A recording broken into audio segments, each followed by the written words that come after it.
जय गुरुदेव जय जय गुरुदेव, जय गुरुदेव जय जय गुरुदेव, जय गुरुदेव जय जय गुरुदेव, जय गुरुदेव जय गुरुदेव, जय गुरुदेव जय जय गुरुदेव, जय गुरुदेव जय जय गुरुदेव, जय गुरुदेव जय जय गुरुदेव, जय गुरुदेव जय जय गुरुदेव, जय गुरुदेव जय गुरुदेव, जय गुरुदेव जय।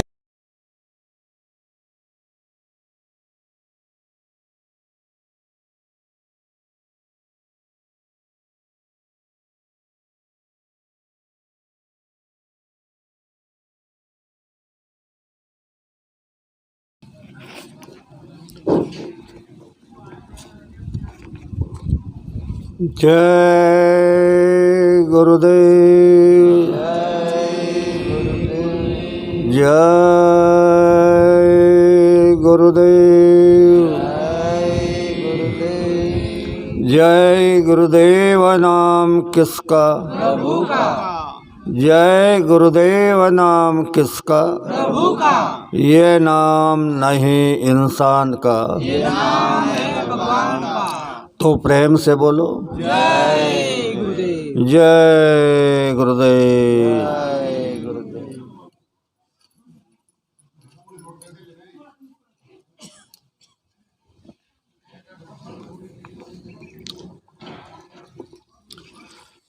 सबसे पहले योग परिवर्तक परम संत बाबा जय गुरुदेव जी महाराज, इनके चरणों में शत कोटि प्रणाम करता हूँ। साथ ही साथ जिसने यह त्रिलोक की रचना बनाई उस ईश्वर को प्रणाम, उनके दृश्य अदृश्य शक्तियों को प्रणाम, और यहाँ पर उपस्थित सभी सत्संग प्रेमी भाई और बहनें, सबको बड़े प्यार से जय गुरुदेव। प्रेमियों, मुक्ति दिवस के साप्ताहिक की बातें सबने आपको बताई, सुंदर सुंदर शब्दों में सत्संग दिया। आप लोगों ने समझा होगा कि गुरु हमसे क्या करना चाहते हैं। तो हमको पहले यह समझना पड़ेगा कि अगर हमारे माँ बाप ने हमें जन्म नहीं दिया होता तो हम कहाँ गुरु के पास गए होते, कहाँ उनके सेवा का मौका मिलता, पर हम उसे भूल गए। उसी तरह सारी बातें हो रही है। तो महात्माओं ने कहा है, प्रथम पुरुष तो आप अकेला। पहले तो वो अकेले थे, कुछ भी नहीं था, नहीं था गुरु। ऐसी अवस्था में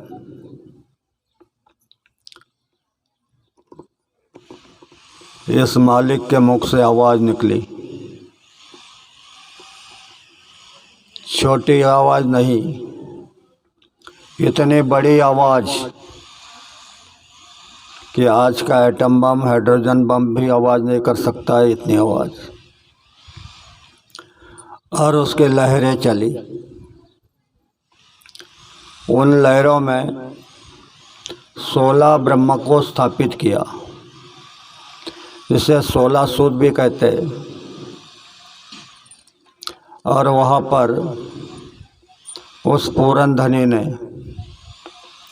एक एक ब्रह्म को बिठा दिया, कहा कि तुम यहाँ बैठो। वो 16 पुत्र जो है उनके,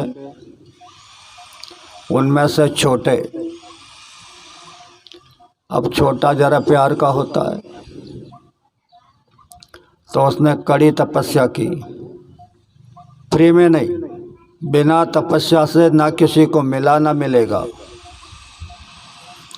कड़ी तपस्या की, सत्पुरुष को प्रसन्न किया, कहा कि मालिक हमको भी एक छोटा सा राज दे दो। सत्पुरुष ने कहा ठीक है। तो उसको मसाला दिया। जब राज मांगा तो पहले मसाला दिया।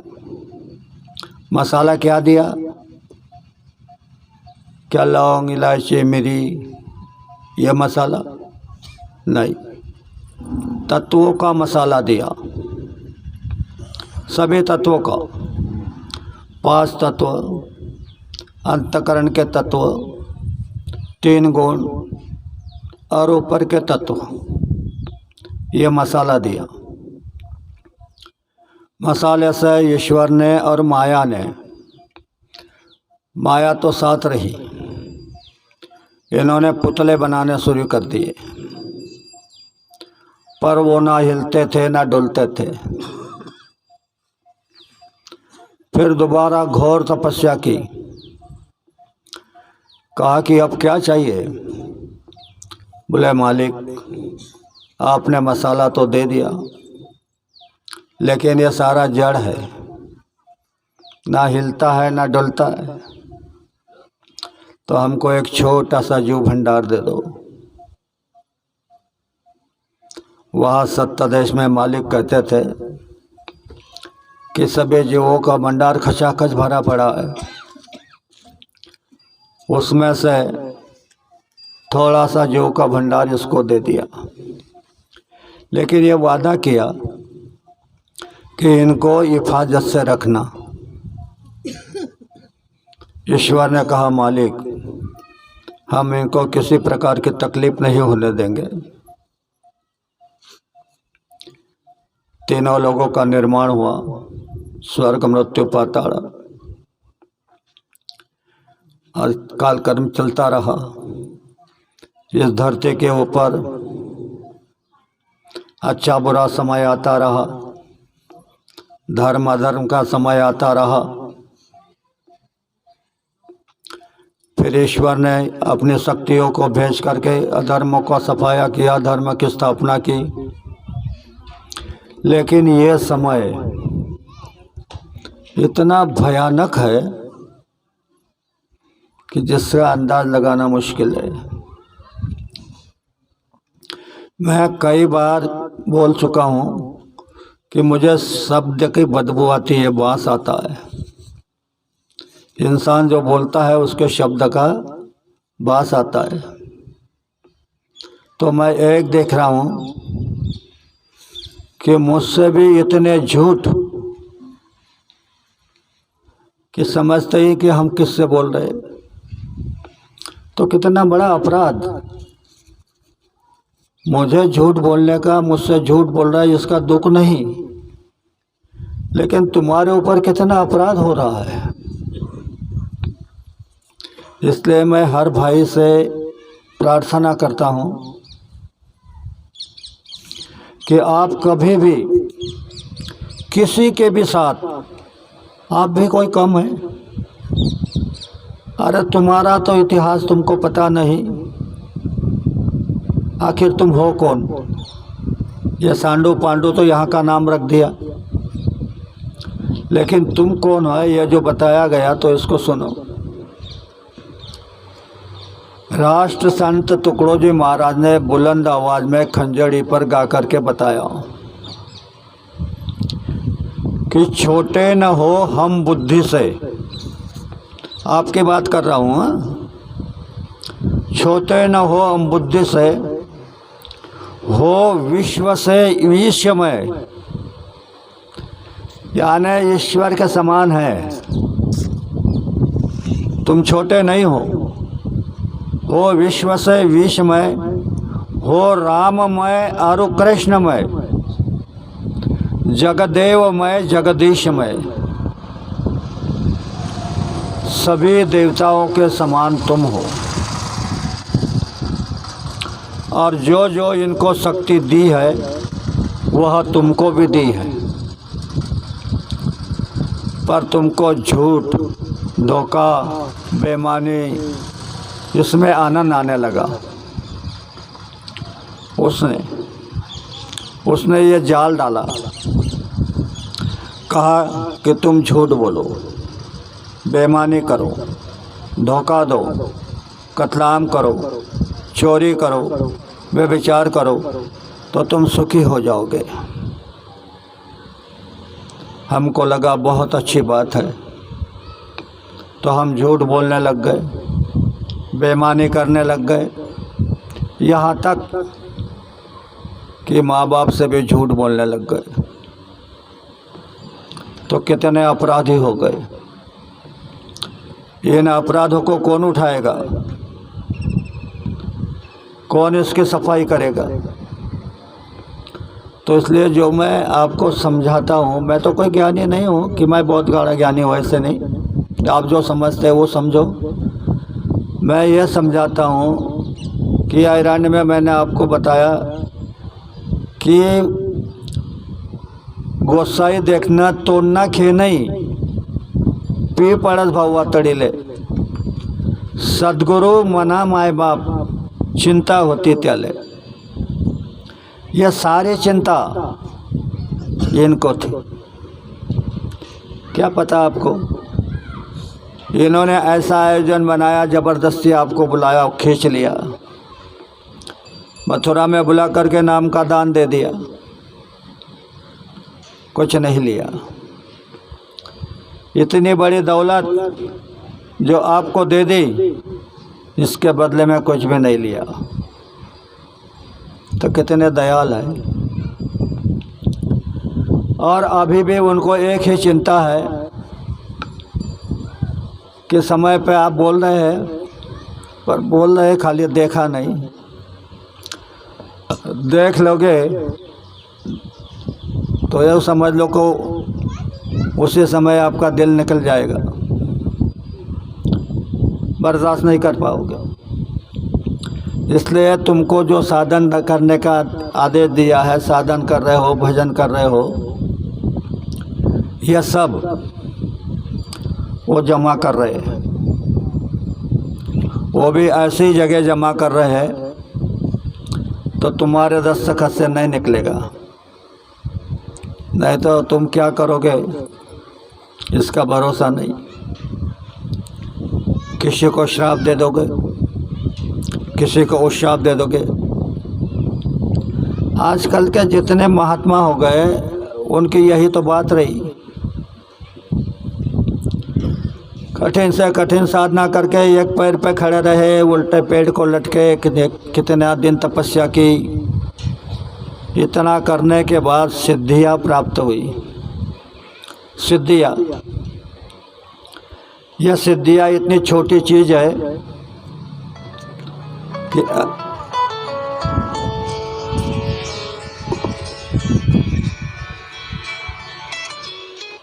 बहुत छोटी है।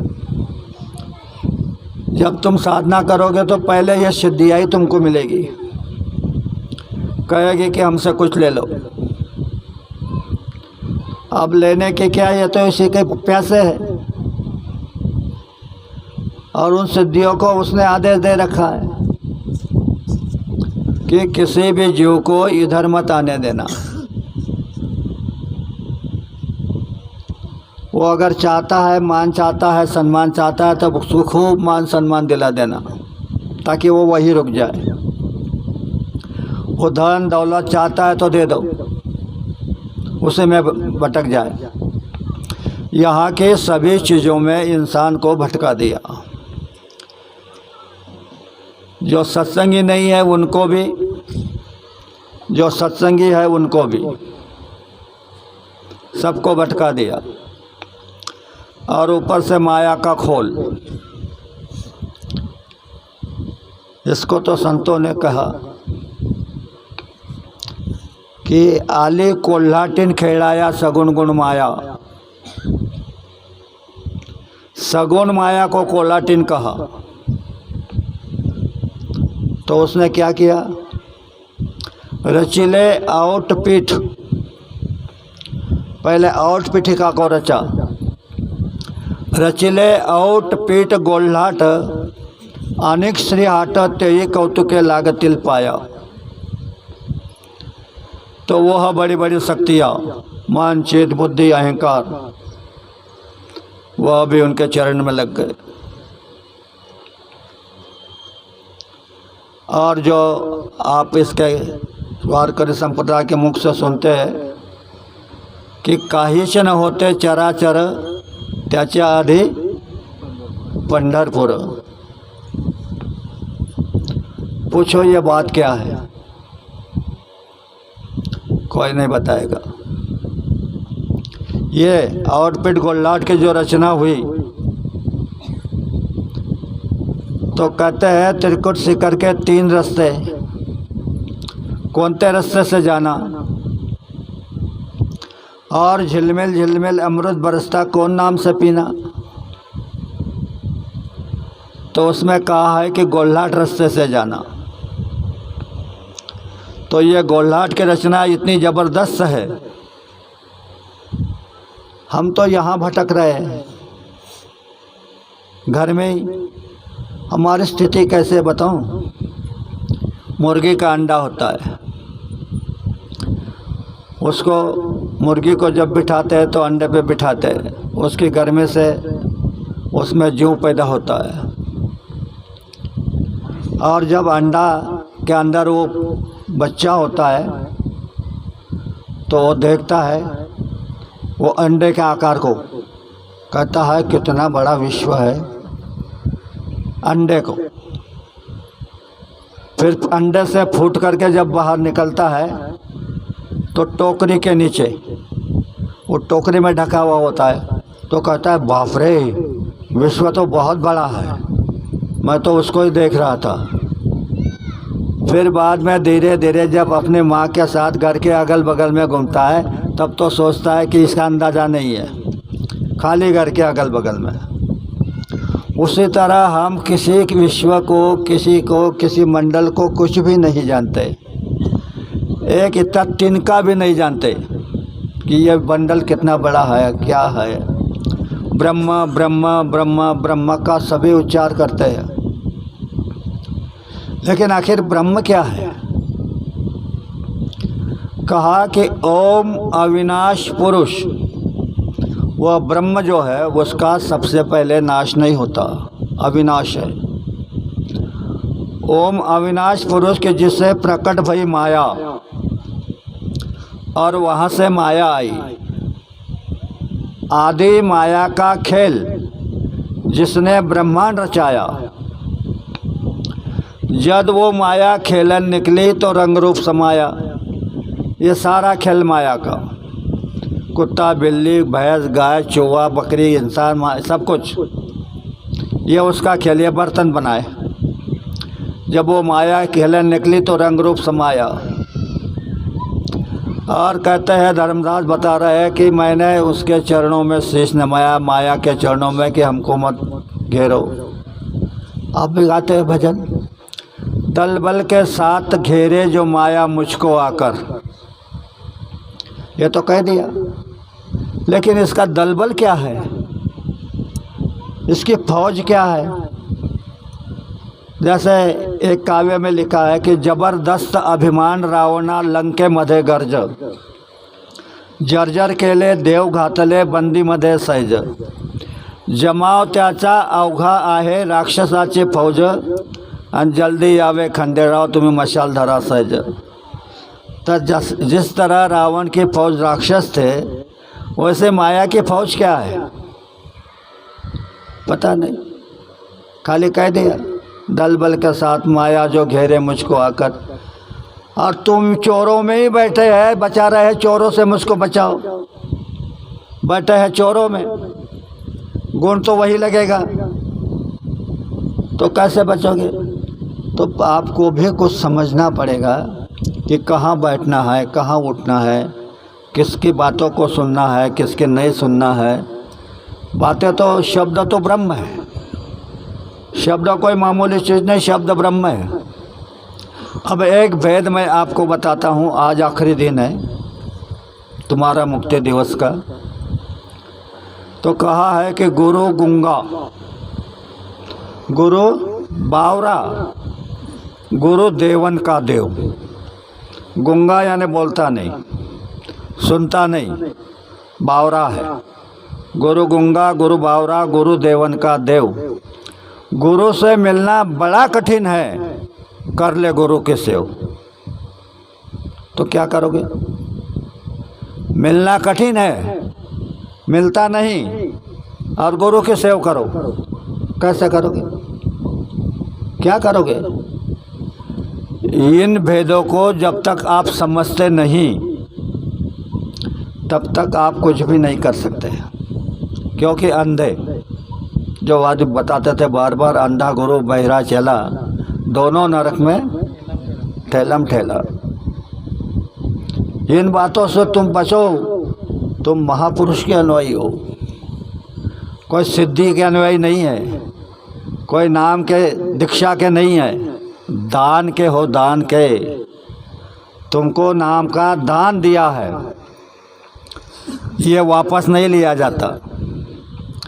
जितने दिन तक तुम यहाँ रुकोगे उतने दिन ये तुम्हारे साथ रहेगा। काल ने तो ऐसी रचना बना करके रखी है कि उनका जो कानून है कि कम से कम 4 जन्म में जीव को पार कर देना। समर्थ सदगुरु से नामदान लिया तो 4 जन्म में पार करने का उनका अधिकार है। लेकिन यहाँ की स्थिति देखो कैसी है।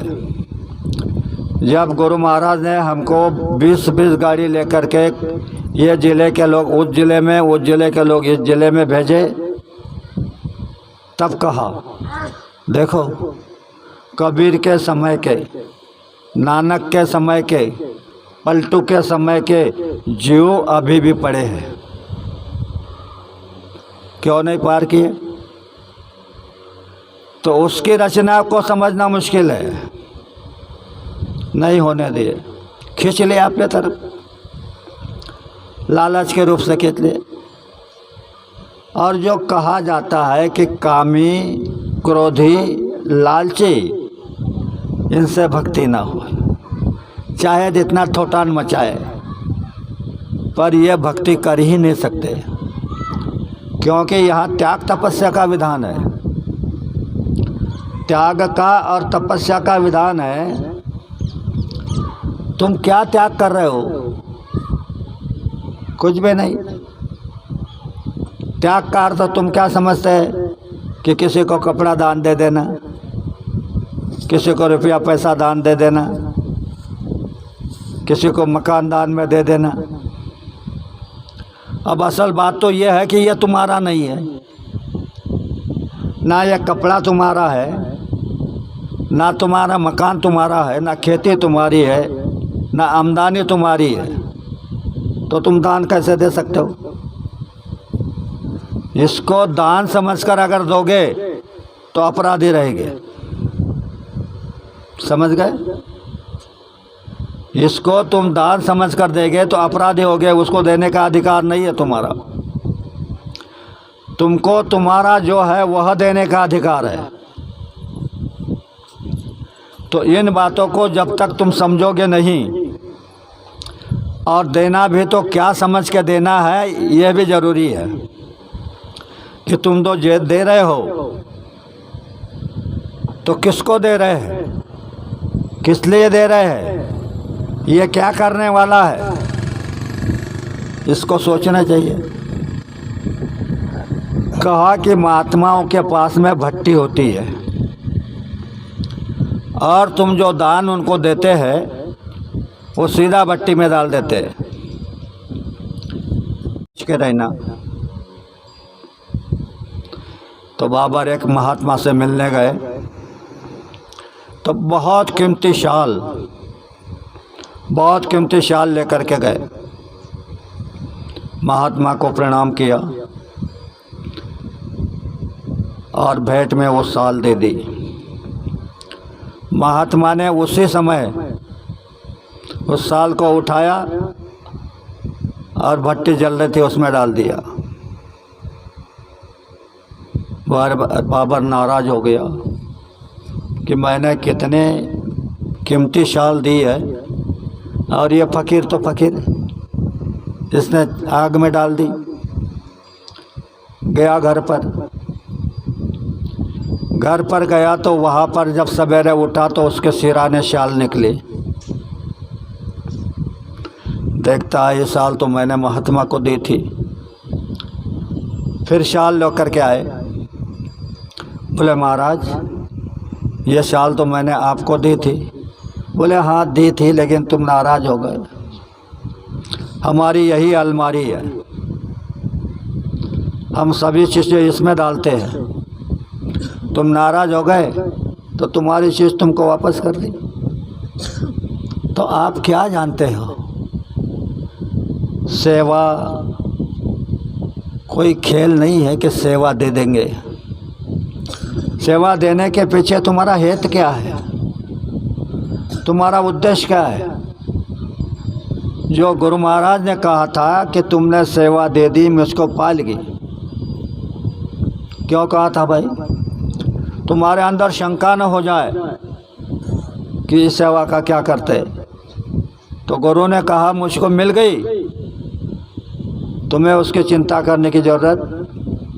मेरा एक नया पैसा भी जो खर्च करेगा उसका सर्वनाश हो जाएगा, गुरु महाराज ने कहा था। तो भाइयों और प्रेमियों, उसने ऐसे एक चरित्र बना करके रखे जिसमें से हम पार नहीं हो सकते। आँख बंद कर लोगे, आँख बंद करो, कान बंद करो, ये बाहरी जो बताया जा रहा है ना, तो आँख बंद कर लोगे तो पार हो जाओगे। आँख बंद करने का मतलब दुनिया क्या कर रही है इसको देखोगे तो कभी भी कितने भी जन्म में पार नहीं हो सकते। दुनिया की चाल ढाल को नहीं देखोगे तो पार हो जाओगे, दुख तकलीफ में पड़े रहोगे। अब दुनिया के तकलीफ में देखने का मतलब क्या है? हमारा अंदर ऐसे है, जो हृदय है हमारा, इसमें दूसरे का सब नज़र आता है, सभी अच्छा बुरा दूसरे का नज़र आता है, अपना कुछ नहीं। और जब दूसरे से अपने से बड़ा है तो उसके लिए ये जलता है अंदर में। अब बड़े बड़े ज्ञानी तपस्वी बात करते हैं कि जैसे स्थिति आए वैसा पड़ी रहे तो कौतुक पाए संचिता से। ये बोल रहे हैं, समझा रहे हैं, फिर भी दूसरे को देखकर जल रहे हैं। तो बोलो क्या समझे? कुछ ज्ञान प्राप्त हुआ? कुछ नहीं। जो भी तुम्हारी स्थिति है उसे में मौज से रहो, बिल्कुल मौज से। यहाँ ज़रूरत कितनी चीज़ की है? रहने को मकान, खाने को अनाज, शरीर पे कपड़े। अब तो ये स्थिति पैदा हो गई कि हर घर में इतने कपड़े हैं कि इनका क्या करें। बहन एक साड़ी को फाड़ करके इधर से उधर जोड़ करके फिर उससे काम निपटाती थी, अब इतनी साड़ी आए तो उसको रखे कहाँ? ये तो आपको मिल गया। खाने को तो ऐसा मिल रहा है कि जब भी खाया नहीं। यह सब मिल रहा है फिर भी तुम शांत नहीं, फिर भी हाय हाय। ये हाय हाय कब तक चलेगी? और इसके बीच में मैं तो इतना बुरा है। मैं करता था वो रावण, मैं के आगे टिका नहीं। श्री राम का आया झपाटा तो उड़ गई मुंडी पार। इतना बड़ा धन दौलत वाला, इतना बड़ा ज्ञानी, इतना बड़ा पुजारी मारा गया इतनी सी बात के लिए। तो मैं बार बार समझाता हूँ, आपका समझ में नहीं आ रहा है तो क्या करूँ? मैं बार बार यह समझा रहा हूँ कि इतने बड़े प्योर दूध है बर्तन के अंदर, प्योर। उस दूध में एक नमक का खड़ा गिर गया तो सारा दूध फट गया। तुम सब कर रहे हो, सुमिरन कर रहे हैं, ध्यान कर रहे हैं, भजन कर रहे हैं, सेवा भी कर रहे हैं, दिल्ली में भी जा रहे हैं, लेकिन इतना सा द्वैत भाव आ गया तो सारा फट गया। सारी की हुई करनी फट गई, खत्म हो गई, विनाश हो गया। इसलिए महापुरुषों ने लिखा कि द्वैत भाव जाने कल पठेविला शेवटी जातील ते नरक। आखिर में उनके लिए नरक के अतिरिक्त कुछ नहीं है। उनके कानून है, उनका विधान है। हमारी मर्जी से थोड़ा चलेगा। हमारी मर्जी तो यहाँ नहीं चल रही तो वहाँ कहाँ चलेगी। वो आप गाते हैं ना, बड़े बड़े कानून प्रभु के, बड़ी बड़ी मर्यादा, किसी को कौड़ी कम नहीं मिलती, मिले ना पाई जाता। यह कौड़ी आपको कम नहीं मिल रही, एक पाई ज़्यादा नहीं मिल रही, इसके लिए वह जगतपति कहलाता। और वो जगतपति तुम हो। मैंने कहा हो विश्व से ईशमय, राममय, कृष्णमय, जगदेवमय, जगदीशमय, यह सब तुम्हारे अंदर में है। लेकिन इसको दबा दिया और वो अवगुण अपने ऊपर हावी हो गए। अभी तुम्हारे ऊपर अवगुण और मन हावी है, बाकी कुछ नहीं। मैंने कई बार कहा, जब तक आप पिंड में हो तब तक आपकी विद्या कुछ काम की नहीं। पिंड की बाउंड्री को लांघ जाओगे तो आप सेवा भी कर सकते हैं, आप भजन भी कर सकते हैं, ध्यान भी कर सकते हैं, सुमिरन भी कर सकते हैं। ध्यान का मतलब तो बाबा जी ने कह दिया कि ध्यान यानी देखना, देखने का नाम ध्यान। और इधर तो ध्यान के बारे में बताया जा रहा है। कौन पाहतो कुणास पाहे, काय विषय बगने वाला। कौन देख रहा है?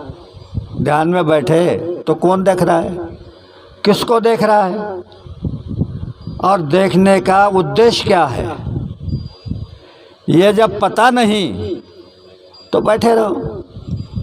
वो थोड़ी आएगा तुमको मना करने, बैठो। तो कुछ जो भेद होते हैं, महापुरुषों के वचन अटपटा होते हैं, उनको समझना मुश्किल होता है। इसलिए कोई समझदार से पूछो। उन्होंने तो हर जगह अपना काम करके रखा है, हर जगह ऐसे ऐसे जीवों को पैर करके रखा है कि वो तुमको गाइड करेंगे। उनसे पूछो, पूछोगे नहीं तो बताएंगे नहीं। मैं एक उदाहरण देता हूँ। मेरी एक नातनी थी, डिलीवरी का समय आया, सवेरे 4 बजे से पेट में दर्द हो रहा था, शाम के 4 बज गए, तकलीफ शुरू। मैं भी देख रहा था। फिर उसकी माँ कहने लगे, बोले अन्ना ये लड़की सवेरे से तकलीफ़ कर रही है, तुम कुछ नहीं करते। मैंने कहा तुमने मुझको बोला ही नहीं, जब तुमने बोला नहीं तो मैं क्या करूं। तब मैं जंगल में गया, वहाँ खाली जड़ी उखाड़ी तो मेरे साथ सुखलाल था। मैंने कहा लड़का हो रहा है। वो हंसने लगा, बोले कुछ भी बात करते, यहाँ तुमको क्या मालूम लड़का हो रहा है।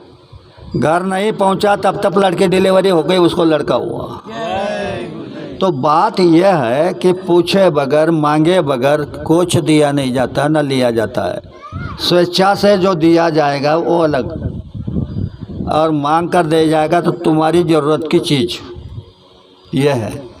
इसलिए उन्होंने कहा कि आप जो बैठते हैं तो क्या देख रहे हो, किसके देख रहे हो, क्या विषय है, इसको समझ लेना चाहिए। जब समझोगे नहीं तो बैठो अंधेरे में, अंधा करो। तो मेरे भाइयों और बहनों, कई प्रकार के सत्संग हो रहे हैं, अच्छी बात है। कहा जाता है कि सत्संगा विण ज्ञान करे ना सद्गुरु बोधा चे। सत्संग के बिना सदगुरु क्या बता रहे हैं यह समझ में आने वाला नहीं। सत्संगा विना ज्ञान कळेना सद्गुरु बोधाचे, करावया सत्संग पाहिजे वाचन शास्त्राचे। शास्त्र वाचण्याआधी पाहिजे जोड पुण्याची, पुण्य घडण्याआधी पाहिजे सेवा वडिलांची, आणि सेवा करण्याआधी पाहिजे कर्मे पूर्वीची। तुकड्या दास म्हणे ही साखर कोटि जन्माची, एक जन्म की नहीं है कि चलो एक ही जन्म में नामदान मिल गया तो पार हो जाएंगे। यह बहुत जन्मों की एक श्रृंखला है, ऐसे कड़ी में कड़ी जुड़ी है। और यह इतना बड़ा रास्ता यह दयागार ने आपको फ्री में दे दिया। लो उठा। और समझाने के लिए यह भी कहा, अनेक शब्दों से समझाया कि एक साहूकार ने मार्केट लगाई, उसमें मकान बनाए, मकान के पास ताल बनाए और कहा कि कोई भी आकर के आपको पसंद गिरे वो चीज़ ले जाना, कुछ कीमत देना नहीं है। लोग आने लगे। नीचे के ताल में रुपए पैसे रखे थे, लोग उनको देख करके उठा करके चले गए। कहा था कि एक ही लेंगे, ऊपर दूसरा नहीं लेंगे। कोई कोई दूसरे ताल में गया तो वहाँ पर सोना चांदी, कोई दूसरे ताल तक पहुँचा वो ले गया। बोलकर चुप कर तीसरे ताल में गए। एक आध आदमी वहाँ हीरे जवाहरात पन्ने वो लेकर के गए। एक बूढ़ी आई, उसने देखा यहाँ पैसा है, तो ऊपर क्या है? ऊपर गई सोना चांदी है। यहाँ सोना चांदी है तो ऊपर क्या होगा? देखा कि हीरे पन्ने हैं। बाप रे, यहाँ हीरे पन्ने तो ऊपर क्या होगा? तो ऊपर गई तो वहाँ खुद बैठा था मालिक।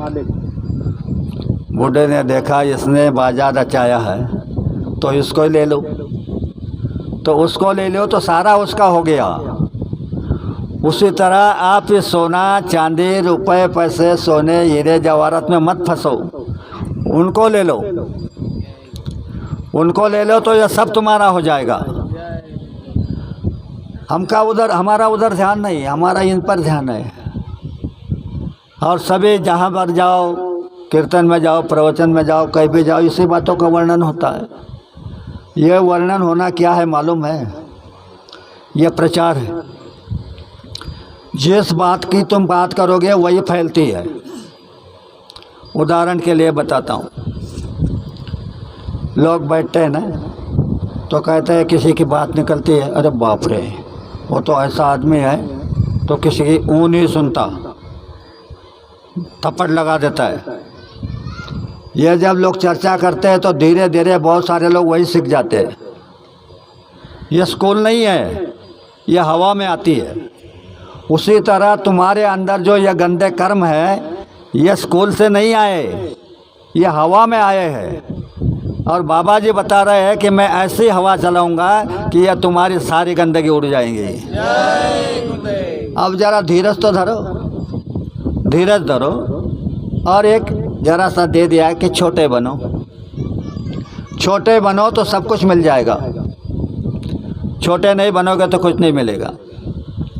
मैंने ऐसे कई उदाहरण देखे, वहाँ पर मैंने दिया था उदाहरण। यहाँ रत्ना पिपरी करके गांव है, वहाँ पर एक पुण्यतिथि का कार्यक्रम था, जिनके पिता की पुण्यतिथि थी। वहाँ पर गए। उस समय बल्लू सोनार करके अमलनेर के एक गायत्री के बड़े अधिकारी थे, वो भी आए थे। बैठे, चर्चा हुई, सत्संग हो रहा है। पहले बल्लू सोनार को बोलने लगाया, दादा बोलने लगे। तो एक इतना सा कुत्ती का बच्चा आकर मेरी गोद में बैठ गया। मैंने बैठने दिया, समझ तो गया कि क्या है। बैठा रहा, दादा का सत्संग हुआ तब तक बैठा। मैंने कहा भैया मेरा नाम पुकारा गया, अब मुझे जाना पड़ेगा। तो तुरंत उतर करके बगल में बैठ गया।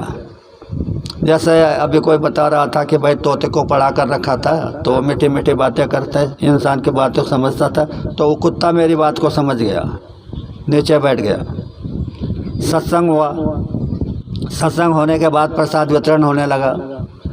तो वो ऐसे बिछाई से उठ करके तना दूर गया, उधर पेशाब कर ली, इधर आया। मैंने प्रसाद बांटने वालों को कहा इसको प्रसाद दे दो। तो नीचे प्रसाद डाला, उसने खा लिया। मैंने खाली ये देखता रहा, कुछ नहीं बोला। सवेरे घर से फ़ोन किया उस व्यक्ति को कि वो जो कुत्ते का बच्चा मेरे गोद में बैठा था उसका क्या हुआ। तो उन्होंने कहा कि रात को उसने शरीर छोड़ दिया। तो सत्संग क्या समझते हो? सत्संग तुम्हारी मुक्ति क्या, पशुओं को भी मुक्ति दिला देता है। तो तुमको तो बिल्कुल सस्ता है, तुमको मुक्ति दिलाना बहुत सस्ता है, पर तुम उसके लायक तो बनो।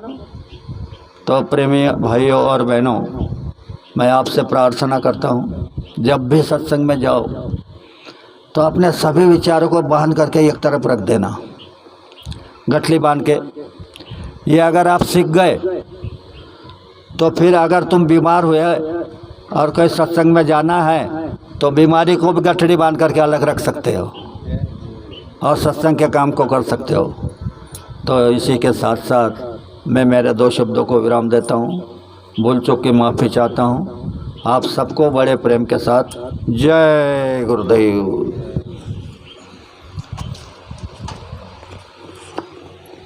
सिंह साहब सिंह साहब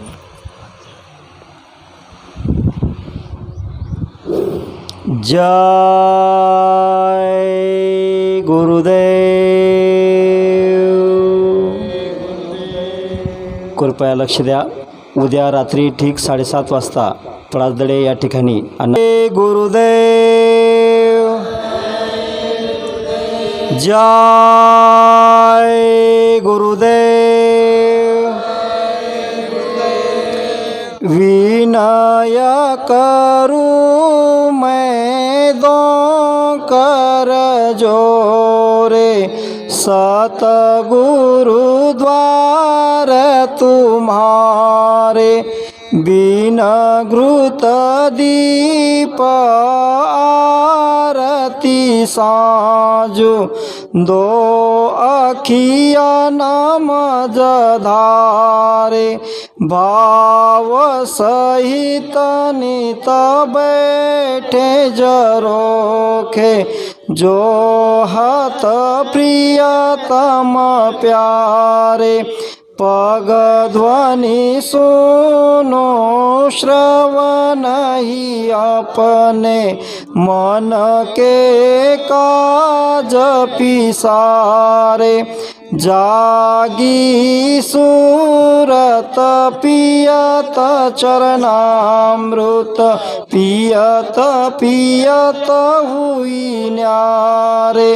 घंटा शंख मृदुंग सारंगी, बनसी बीन सुनायो। जय गुरुदेव की आरती करती, गावत जय जयकारे। विनय करूं मैं दो कर जोरे, सतगुरु द्वार तुम्हारे। दाता द्वार तुम्हारे, मालिक द्वार तुम्हारे। स्वामी द्वार तुम्हारे। जय गुरुदेव। जय गुरुदेव। जय गुरुदेव। आपल्याला जागेवर अगोदर साखरेचा प्रसाद वितरण होईल, त्यानंतर आपण सर्वांनी झेंड्याचं पूजन करायचं आहे। पूजन केल्यानंतर आपण या ठिकाणी भंडारा भोजन प्रसादासाठी लाईनी लावायच्या आहेत। जय गुरुदेव। सूरज आज तक सुना बरं भाकरी तर बनाया ना त्याला आपण नावरीत आहे तो काय यावं दोन गणपती टाकतात 2-3 लागतील त्याला टाकायला